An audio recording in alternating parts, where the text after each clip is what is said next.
Halo semuanya, kembali lagi bersama saya Immanuel Bere dengan NIM 2103020094 kelas C semester 1 dari Prodi Administrasi Bisnis. Di video saya kali ini, saya akan mereview buku sosiologi dengan judul Sosiologi Suatu Pengantar oleh Suarjono Soekanto. Tanpa berlama-lama, kita langsung saja ke materinya. Sosiologi merupakan suatu ilmu yang masih muda, walau telah mengalami perkembangan yang cukup lama. Sejak manusia mengenal kebudayaan dan peradaban, masyarakat manusia sebagai pergaulan hidup telah menarik perhatian. Awal mulanya, orang-orang yang meninjau masyarakat hanya tertarik pada masalah-masalah yang menarik saja, seperti kejahatan, perang, kekuasaan, golongan yang berkuasa, keagamaan, dan lain sebagainya. Dari pemikiran serta penilaian yang demikian itu, orang kemudian meningkat pada filsafat kemasyarakatan, di mana orang-orang menguraikan harapan-harapan kehidupan masyarakat mereka yang dingin atau yang ideal. Dengan demikian, timbullah perumusan nilai-nilai dan kaidah-kaidah yang seharusnya ditaati oleh setiap manusia dalam hubungannya dengan manusia lain dalam suatu masyarakat. Pemikiran terhadap masyarakat lambat laun menjadi bentuk sebagai ilmu pengetahuan yang kemudian dinamakan sosiologi. Pertama kali terjadi di benua Eropa. Ilmu pengetahuan dan sosiologi. Ilmu-ilmu sosial dan sosiologi. Sosiologi jelas merupakan ilmu sosial yang objeknya adalah masyarakat. Sosiologi merupakan ilmu pengetahuan yang terdiri atau berdiri sendiri karena telah memenuhi segenap unsur-unsur ilmu pengetahuan yang ciri-cirinya atau ciri-ciri utamanya sebagai berikut. Yang pertama, sosiologi bersifat empiris. Yang kedua, sosiologi bersifat teoritis. Yang ketiga, sosiologi bersifat kumulatif. Dan yang keempat adalah sosiologi bersifat non-etnis. Nah, manfaat ilmu-ilmu sosial dan hubungan antara ilmu-ilmu sosial dengan sosiologi yaitu yang pertama, adanya suatu terminologi umum yang menyeragamkan berbagai disiplin perilaku. Yang kedua, suatu teknik penelitian terhadap organisasi yang besar dan kompleks. Dan yang terakhir, suatu pendekatan sintetis yang meniadakan analisis fragmentaris dalam rangka hubungan internal antara bagian-bagian yang tidak dapat diteliti di luar konteks yang menyeluruh. Definisi sosiologi dan sifat hakikatnya. Definisi sosiologi menurut para ahli sebagai berikut. Pitrim Sorakin mengatakan bahwa sosiologi adalah suatu ilmu yang mempelajari yang pertama, hubungan dan pengaruh timbal balik antara aneka macam gejala-gejala sosial. Yang kedua, hubungan dan pengaruh timbal balik antara gejala sosial dengan gejala-gejala non-sosial. Ciri-ciri umum semua jenis gejala-gejala sosial. Yang pertama, Rock and Warren mengemukakan sosiologi adalah ilmu yang mempelajari tentang hubungan antar manusia dalam kelompok-kelompoknya. J.A.A. Van Dorn dan C.J. Lemers berpendapat bahwa sosiologi adalah ilmu pengetahuan tentang struktur-struktur dan proses-proses kemasyarakatan yang bersifat labil. Menurut Selo Soemarjan dan Soeleman Soewardi, menyatakan bahwa sosiologi atau ilmu masyarakat adalah ilmu yang mempelajari struktur sosial dan proses-proses sosial termasuk perubahan-perubahan sosial.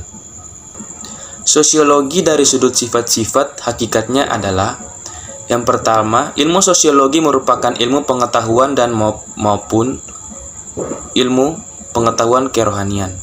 Yang kedua, sosiologi bukan merupakan disiplin yang normatif, akan tetapi disiplin yang kategoris. Yang ketiga, sosiologi merupakan ilmu yang memurni dan bukan merupakan ilmu terapan. Dan yang terakhir, sosiologi merupakan ilmu pengetahuan yang abstrak dan bukan merupakan ilmu pengetahuan yang konkret. Sosiologi sendiri memiliki beberapa objek. Objek sosiologi adalah masyarakat yang dilihat dari sudut hubungan antar manusia dan proses yang timbul dari hubungan manusia di dalam masyarakat. Masyarakat mencangkup beberapa unsur sebagai berikut. Yang pertama, manusia yang hidup bersama. Yang kedua, bercampur untuk waktu yang cukup lama. Yang ketiga, mereka sadar bahwa mereka merupakan suatu kesatuan. Dan yang terakhir adalah mereka merupakan suatu sistem hidup yang bersama.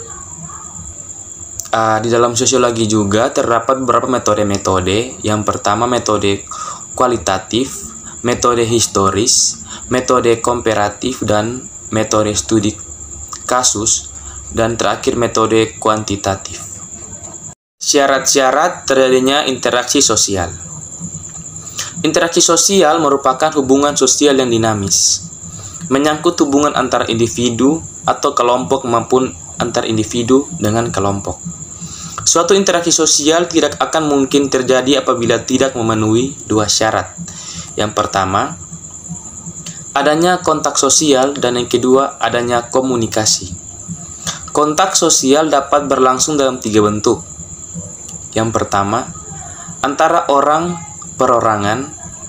Yang kedua, antara orang perorangan atau suatu kelompok manusia, atau sebaliknya. Yang ketiga, antara suatu kelompok manusia dengan kelompok manusia lain. Suatu kontak dapat pula bersifat primer atau sekunder. Kontak primer terjadi apabila yang mengadakan hubungan langsung bertemu dan berhadapan muka. Misalnya, orang yang berjabat tangan, saling senyum, dan seterusnya. Sedangkan, kontak sekunder memerlukan suatu perantara. Bentuk-bentuk interaksi sosial. Bentuk-bentuk interaksi sosial dapat berupa kerjasama, persaingan, dan bahkan dapat juga terbentuk pertentangan atau pertikaian. Menurut Gilin dan Gilin, ada dua macam proses sosial yang timbul sebagai akibat adanya interaksi sosial. Yang pertama, proses yang asosiatif, yang terbagi ke dalam tiga bentuk khusus lagi, yakni akomodasi, asimilasi, dan akulturasi. Yang kedua, proses yang disosiatif, yang mencakup persaingan yang meliputi kontroversi dan pertentangan atau pertikaian. Menurut Kimball Young, bentuk-bentuk proses sosial ialah yang pertama, oposisi, yang mencakup persaingan dan pertentangan atau pertikaian. Yang kedua, kerjasama, yang menghasilkan akomodasi. Dan yang ketiga adalah diferensiasi, menghasilkan sistem berlapis-lapis dalam masyarakat. Proses yang asosiatif, kerjasama, merupakan suatu usaha bersama antara orang perorangan atau kelompok manusia untuk mencapai suatu atau beberapa tujuan bersama. Kerjasama timbul karena adanya orientasi para individu terhadap kelompoknya. Akomodasi. Akomodasi merupakan suatu cara bentuk penyelesaian pertentangan tanpa menghancurkan fisik lawan sehingga lawan tidak kehilangan kepribadiannya. Proses disosiatif, yaitu persaingan, dapat diartikan sebagai suatu proses sosial di mana individu atau kelompok yang bersaing mencari keuntungan melalui bidang-bidang kehidupan yang pada suatu masa menjadi pusat perhatian umum dengan cara menarik perhatian atau mempertajam prasangka yang telah ada tanpa mempergunakan kekerasan atau ancaman.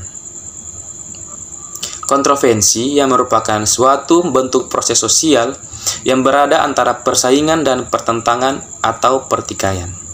Pendekatan sosiologis terhadap kelompok-kelompok sosial. Kelompok sosial atau social group adalah himpunan atau kesatuan manusia yang hidup bersama. Oleh karena adanya hubungan antara mereka, hubungan tersebut antara lain menyangkut hubungan timbal balik yang saling mempengaruhi dan juga suatu kesadaran untuk saling menolong satu sama lain.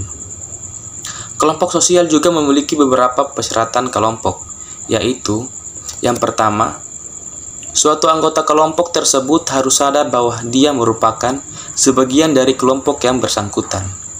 Yang kedua, adanya hubungan timbal balik antara anggota yang satu dengan anggota yang lainnya. Yang ketiga, terdapat suatu faktor yang dimiliki bersama oleh anggota-anggota kelompok itu, sehingga hubungan antar mereka bertambah erat.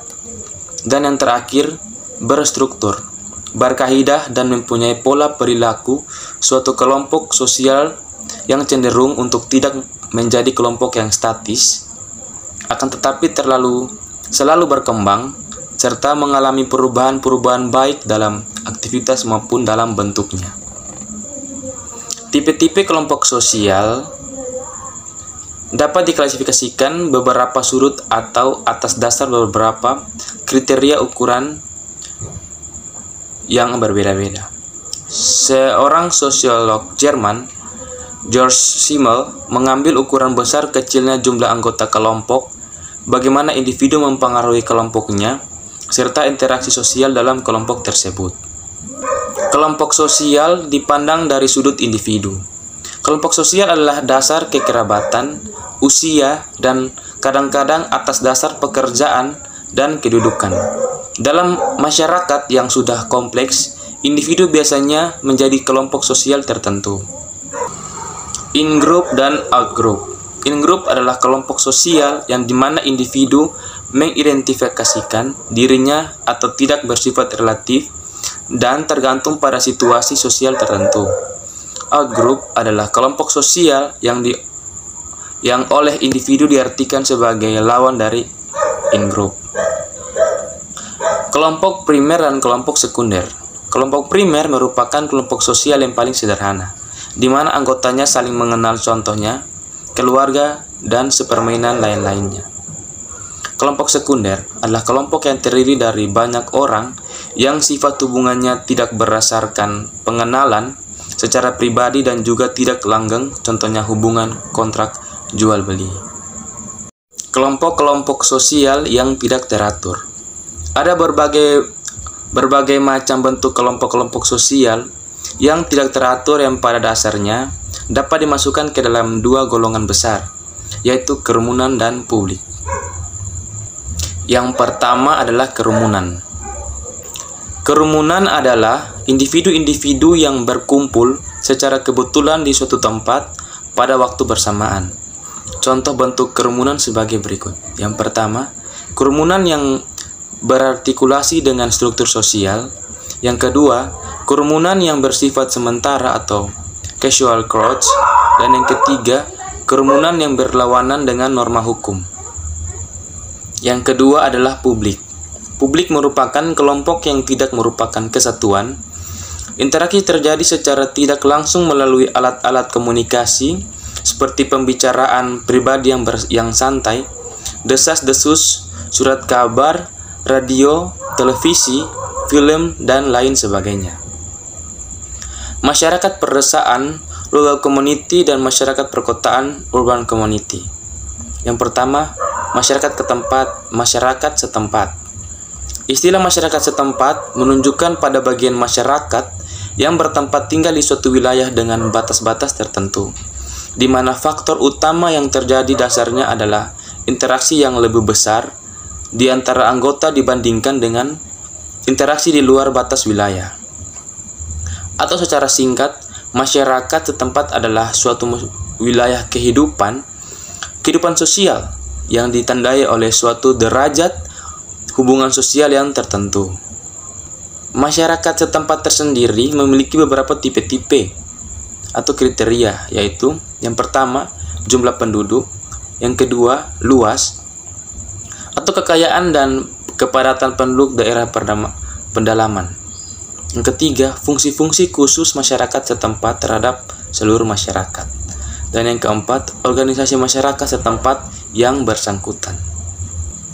Nah, kriteria-kriteria tersebut dapat digunakan untuk membedakan antara bermacam-macam jenis masyarakat setempat yang sederhana dan modern, serta masyarakat pedesaan dan perkotaan. Masyarakat pedesaan dan masyarakat perkotaan. Masyarakat pedesaan atau rural community adalah suatu masyarakat yang mempunyai hubungan yang lebih erat dan lebih mendalam ketimbang hubungan mereka dengan warga masyarakat pedesaan lainnya. Masyarakat perkotaan atau urban community adalah masyarakat yang tidak tentu jumlah penduduknya, perbedaan antara masyarakat pedesaan dan masyarakat perkotaan. Kelompok-kelompok kecil atau small group. Small group adalah suatu kelompok yang teoritis yang terdiri paling sedikit dari 2 orang yang saling berhubungan untuk memenuhi tujuan tertentu dan yang menganggap hubungan itu sendiri penting baginya. Berikut ini adalah beberapa hal yang membuat para sosiolog menaruh perhatian pada penelitian small group. Yang pertama, penelitian terhadap small group merupakan hal yang penting sebab kelompok-kelompok small group mempunyai pengaruh yang besar terhadap perilaku sehari-harinya suatu individu. Yang kedua, dalam kelompok-kelompok kecil, pertemuan antara kepentingan sosial dengan kepentingan individu berlangsung secara tajam. Yang ketiga, small group pada hakikatnya merupakan sel yang menggerakkan suatu organisme yang dinamakan masyarakat. Dan yang keempat, kelompok-kelompok kecil merupakan bentuk khusus dalam kerangka sistem sosial secara keseluruhan. Kebudayaan dan masyarakat. Kebudayaan. Kata kebudayaan berasal dari bahasa Sanskerta yaitu budahaya, yang merupakan bentuk jamak kata buddhi yang berarti budi atau akal. Adapun istilah kultur yang merupakan istilah bahasa asing yang sama artinya dengan kebudayaan dari kata Latin yaitu coere, artinya mengolah atau mengerjakan, yaitu mengolah tanah atau bertani. Dari asal arti tersebut yaitu coere, kemudian kultur diartikan sebagai segala daya dan kegiatan manusia untuk pengolahan dan mengubah alam. Dalam kebudayaan terdapat unsur-unsur kebudayaan. Kebudayaan setiap bangsa atau masyarakat terdiri dari unsur-unsur besar maupun unsur-unsur kecil yang merupakan bagian dari suatu kebulatan yang bersifat sebagai kesatuan. Misalnya dalam kebudayaan Indonesia dapat dijumpai unsur-unsur besar seperti umpamanya Majelis Permusyawaratan Rakyat, di samping adanya unsur-unsur kecil seperti sisir, kancing, baju, peniti, dan lain sebagainya. Beberapa sarjana telah mencoba untuk merumuskan unsur pokok kebudayaan yang tadi. Misalnya Melville Herskovits yang mengajukan 4 unsur pokok kebudayaan. Yang pertama, alat-alat teknologi, sistem ekonomi, keluarga, dan kekuasaan publik. Fungsi kebudayaan bagi masyarakat. Kebudayaan memiliki fungsi yang sangat besar bagi manusia dan masyarakat. Bermacam-macam kekuatan yang harus dihadapi masyarakat dan anggota-anggotanya seperti kekuatan alam maupun kekuatan-kekuatan lainnya di dalam masyarakat itu sendiri. Kebudayaan mengatur agar manusia dapat mengerti bahwa bagaimana seharusnya bertindak, berbuat, dan menentukan sikap jika mereka berhubungan dengan orang lain. Sifat hakikat kebudayaan, yaitu walaupun setiap masyarakat mempunyai kebudayaan yang saling berbeda satu sama lainnya, setiap kebudayaan mempunyai sifat hakikat yang berlaku umum bagi semua kebudayaan dimanapun juga. Sifat hakikat umum kebudayaan adalah sebagai berikut. Yang pertama, kebudayaan terwujud dan tersalurkan lewat perilaku manusia. Yang kedua, kebudayaan telah ada terlebih dahulu sebelum lahirnya suatu generasi tertentu dan tidak akan mati dengan habisnya usia generasi yang bersangkutan. Yang ketiga, kebudayaan diperlakukan oleh manusia dan diwujudkan tingkah lakunya. Dan yang paling terakhir yaitu keempat, kebudayaan mencakup aturan-aturan yang berisikan kewajiban-kewajiban, tindakan-tindakan yang diterima dan ditolak, tindakan-tindakan yang dilarang dan yang diizinkan. Sifat hakikat kebudayaan adalah ciri setiap kebudayaan, tetapi bila seseorang hendak memahami sifat hakikatnya, yang esensial terlebih dahulu harus memecahkan pertentangan-pertentangan yang ada di dalam, yaitu yang pertama, di dalam pengalaman manusia, kebudayaan bersifat universal, akan tetapi perwujudan kebudayaan mempunyai ciri-ciri khusus yang sesuai dengan lokasi maupun situasinya. Yang kedua, kebudayaan bersifat stabil, yang di sampingnya dinamis dan setiap kebudayaan mengalami perubahan-perubahan yang kontinu. Yang ketiga, kebudayaan mengisi serta menentukan jalannya kehidupan manusia, walaupun hal itu jarang disadari oleh manusia itu sendiri. Gerak kebudayaan sebenarnya adalah gerak manusia yang hidup di dalam masyarakat yang menjadi wadah kebudayaan. Gerak manusia terjadi sebab dia mengadakan hubungan-hubungan dengan manusia lain. Artinya karena menjadi hubungan antara kelompok manusia dalam masyarakat. Akulturasi terjadi bila suatu kelompok manusia dengan suatu kebudayaan yang tertentu dihadapkan pada unsur-unsur kebudayaan asing yang berbeda sedemikian rupa sehingga unsur-unsur kebudayaan asing itu dengan lambat laun diterima dan diolah ke dalam kebudayaan sendiri tanpa menyebabkan hilangnya kepribadian kebudayaan itu sendiri. Lembaga kemasyarakatan atau lembaga sosial. Lembaga kemasyarakatan merupakan terjemahan langsung dari istilah asing yaitu social institution. Akan tetapi, hingga kini belum ada kata sepakat mengenai istilah Indonesia yang dengan tepat dapat menggambarkan isi social institution tersebut. Istilah lain yang diusulkan adalah bangunan sosial yang mungkin merupakan terjemahan dari istilah Soziale Gebilde bahasa Jerman yang lebih jelas menggambarkan bentuk dan susunan sosial institution tersebut. Di sini akan digunakan istilah lembaga kemasyarakatan karena pengertian lembaga lebih menunjuk pada suatu bentuk, sekaligus juga mengandung pengertian yang abstrak yang perihal adanya norma-norma dan peraturan-peraturan tertentu yang menjadi lembaga tersebut. Proses pertumbuhan lembaga kemasyarakatan. Yang pertama, norma-norma masyarakat. Norma-norma yang ada dalam masyarakat mempunyai kekuatan yang mengikat yang berbeda-beda. Pada yang terakhir, umumnya anggota-anggota masyarakat pada tidak berhenti melarangnya. Untuk dapat membedakan kekuatan mengikat norma-norma tersebut, secara sosiologi dikenal ada 4 pengertian, yaitu cara, menunjuk pada suatu perbuatan. Kebiasaan adalah perbuatan yang diulang-ulang dalam bentuk yang sama. Tata kelakuan atau merupakan kebiasaan yang dianggap sebagai cara yang berlaku dan diterima norma-norma pengatur. Dan yang keempat, adat istiadat adalah tata kelakuan yang kekal serta kuat integrasinya dengan pola-pola perilaku masyarakat. Yang kedua, sistem pengendalian sosial atau social control. Sistem pengendalian sosial seringkali diartikan sebagai pengawasan oleh masyarakat terhadap jalannya pemerintahan, khususnya pemerintahan beserta aparaturnya. Pengendalian sosial bertujuan untuk mencapai keserasian antara stabilitas dengan perubahan-perubahan dalam masyarakat, agar anggota masyarakat taat pada norma. Sistem pengendalian sosial bersifat yang pertama preventif atau positif dan yang kedua represif atau negatif. Lapisan masyarakat atau stratifikasi sosial.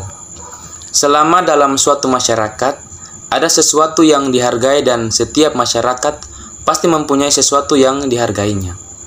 Sesuatu itu akan menjadi bibit yang dapat menumbuhkan adanya sistem lapisan masyarakat dalam masyarakat itu. Sesuatu yang dihargai di dalam masyarakat dapat berupa uang, benda yang bernilai ekonomis, atau mungkin juga keturunan yang terhormat. Pelapisan sosial adalah perbedaan penduduk atau masyarakat ke dalam kelas-kelas secara bertingkat atau secara hierarkis. Unsur-unsur lapisan masyarakat. Unsur-unsur baku dalam sistem lapisan sosial dalam masyarakat adalah sebagai berikut. Yang pertama, kedudukan atau status. Kedudukan merupakan tempat seseorang dalam suatu pola tertentu dan seseorang dapat memiliki beberapa kedudukan. Yang kedua, peranan atau role. Peranan merupakan aspek dinamis dari kedudukan, yaitu seseorang yang melaksanakan hak-hak dan kewajibannya. Kekuasaan, wewenang, dan kepemimpinan.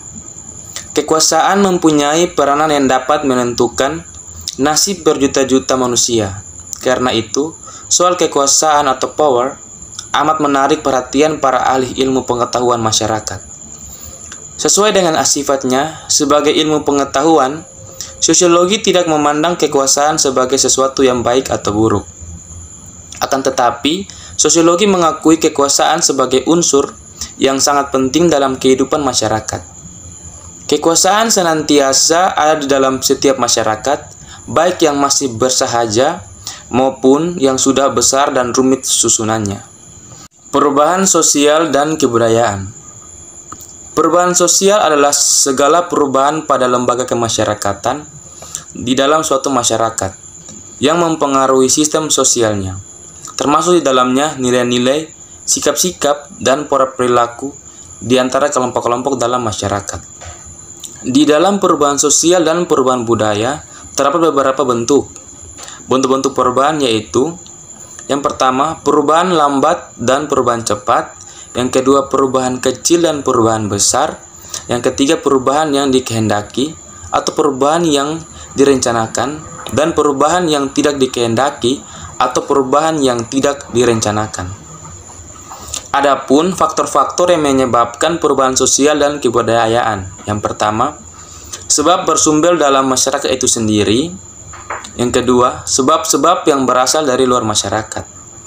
Sebab-sebab yang bersumber dalam masyarakat itu sendiri terbagi menjadi: yang pertama, bertambah atau berkurangnya penduduk; yang kedua, penemuan-penemuan baru; yang ketiga, pertentangan-pertentangan dalam masyarakat; dan yang keempat, terjadinya pemberontakan atau revolusi dalam tubuh masyarakat itu sendiri.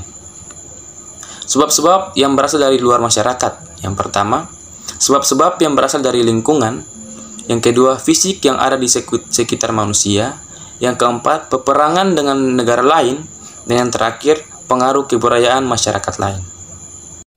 Masalah sosial dan manfaat sosiologi.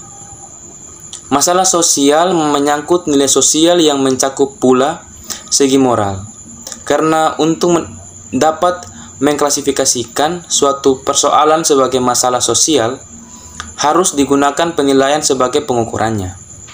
Apabila suatu masyarakat menganggap sakit jiwa, bunuh diri, atau perceraian sebagai masalah sosial, masyarakat tersebut tidak semata-mata menunjuk pada tata kelakuan yang menyimpang, akan tetapi sekaligus juga mencerminkan ukuran umum mengenai segi moral. Masalah sosial, batas dan pengertian. Masalah sosial menyangkut nilai-nilai sosial dan moral. Masalah tersebut merupakan persoalan karena menyangkut tata kelakuan yang bermoral, berlawanan dengan hukum, dan bersifat merusak. Oleh sebab itu, masalah-masalah sosial tidak akan mungkin ditelaah tanpa pertimbangan ukuran-ukuran masyarakat mengenai baik atau buruk. Sosiologi menyangkut teori yang hanya dalam batas tertentu menyangkut nilai sosial dan moral, yang terpokok adalah aspek ilmiahnya. Keterkaitan public speaking dengan sosiologi komunikasi. Public speaking atau berbicara kepada umum merupakan suatu kegiatan yang berintikan pada interaksi sosial. Interaksi sosial merupakan suatu hubungan di mana terjadi proses saling mempengaruhi antara para individu dengan kelompok maupun antar kelompok. Seseorang pembicara di muka umum mempunyai kemampuan-kemampuan di antaranya: yang pertama, menyajikan dengan bahasa yang sederhana tetapi benar; yang kedua, menyajikan bahan secara sistematis; yang ketiga, menguasai bahan yang disajikan dengan baik; yang keempat, memberikan contoh-contoh sederhana dari kehidupan sehari-hari; yang kelima, menyesuaikan diri dengan khalayak secara serta-merta dan cepat; yang keenam, tidak menimbulkan ketegangan; yang ketujuh, membentuk opini yang positif; yang kesembilan, berdiskusi dengan lancar; dan yang ke-10 adalah mengakui keterbatasan pengetahuannya.